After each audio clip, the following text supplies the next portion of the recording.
President Putin has amended Russia's nuclear doctrine today to imply that if American weapons are used against Russian territory, which they now have been, that means that he is potentially in a nuclear confrontation with the United States. So what does that all mean? Well, the Russians have got a lot of nuclear weapons, 5,500 nuclear warheads, and it's more than the Americans have got, but they've got several thousand as well. What's more important is what are they deployed on?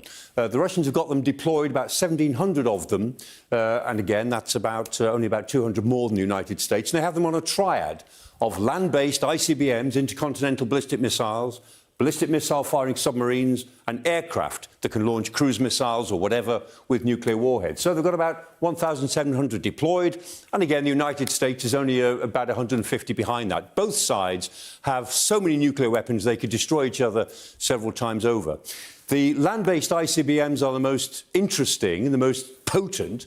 And if we look at where they are, and we're looking at Russia here, but remember, this is always a mirror image. The Americans have got everything more or less the same as Russia. Their ICBM bases are in Russia, and those ICBMs would fly, if necessary, to America. Now, they won't go over the United Kingdom, because if this was a globe, they would go over the North Pole. As indeed, American weapons from bases in Northern America would go over Canada, over the North Pole, into Russia. It takes about 20 minutes, and that's the time that one side would have to react to the other. And if we think about the ranges of these things, if we assume Moscow as a starting point, which it isn't because these bases are elsewhere, but if you just think of it, the range is about 6,000 miles. It can reach, the big long-range weapons can reach everywhere. And if we're talking about ballistic missile submarines, it could be in the Norwegian Sea, it could be in the Bering Sea, it might even be in the Atlantic.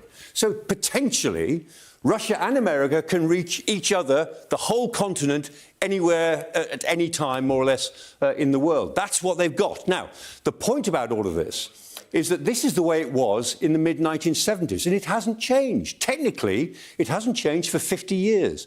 They've modernised their forces, but they're still basically structured in this way. What has changed is that the arms control regime that built up in the 1960s was quite powerful. That regime has been whittled away and is almost now non-existent. And so the arms control agreements that used to build predictability into all of this have now more or less disappeared. And that's what makes President Putin's statements more reckless these days than they were, say, a year ago.